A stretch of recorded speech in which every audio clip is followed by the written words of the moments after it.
Wag na wag mong hahamakin at susubukin ang Diyos. God, creator of the universe, zero mentions. No surprise in this godless town.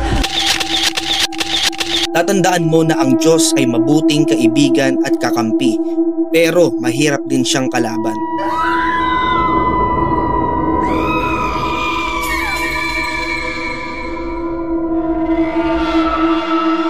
Umabot ang malaking sunog na ito sa halos 60,700 hectares. More than 12,000 structures po ang nasira dahil sa malawakang apoy na ito. So paano nga ba ito nagsimula? Kamakailan lang sa 82nd Golden Globe, isa pong pagtitipon na kung saan hinahamak nila ang Diyos. So much has already happened in the first half and the acceptance speeches have been on fire. Who got shouted out the most? Let's look at the numbers. All right, cast and crew are leading the way with 11 mentions. Moms are holding strong with 3 shout-outs. God, creator of the universe, 0 mentions. God, creator of the universe, 0 mentions.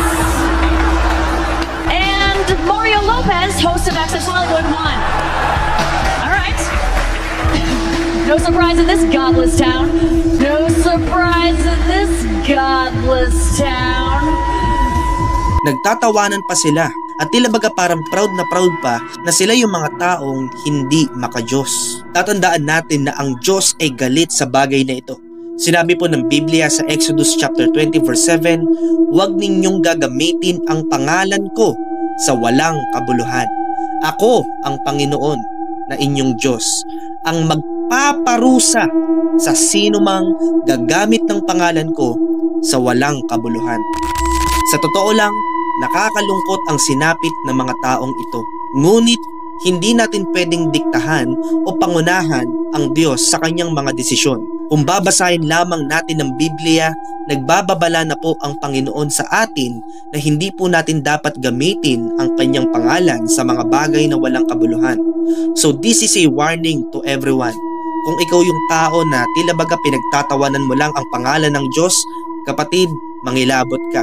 Dahil tatandaan mo na merong nakaabang na parusa ang Diyos sa mga bagay na ganito. Sa kabila ng mga nasunog, meron pong nakaligtas na iisang bahay. At alam nyo ba na ang bahay na ito na bukod tanging natira sa lahat ng nasunog, ang nakatira pala dito ay isang mananampalatayang Kristiyano. I shouldn't be crying because my entire block is burnt down.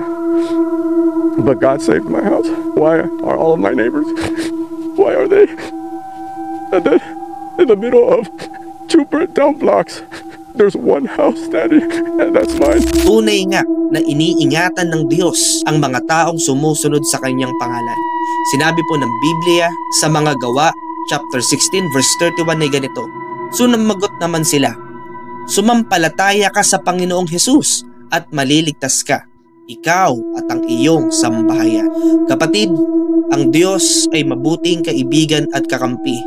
Ngunit siya po ay mahigpit at malupit na kalaban. Kesa awayin mo ang Diyos, kumampi ka na lang po sa Diyos. Kasi wala naman talaga tayong panama sa Kanya. I pray na ang video na ito ay maging silbing aral sa atin at makatulong na mas tumaas pa ang pananampalataya natin sa nag-iisang Diyos na makapangyarihan sa lahat. This is Pastor CJ, nagpapaalala sa bawat isa. Shalom everyone. Peace.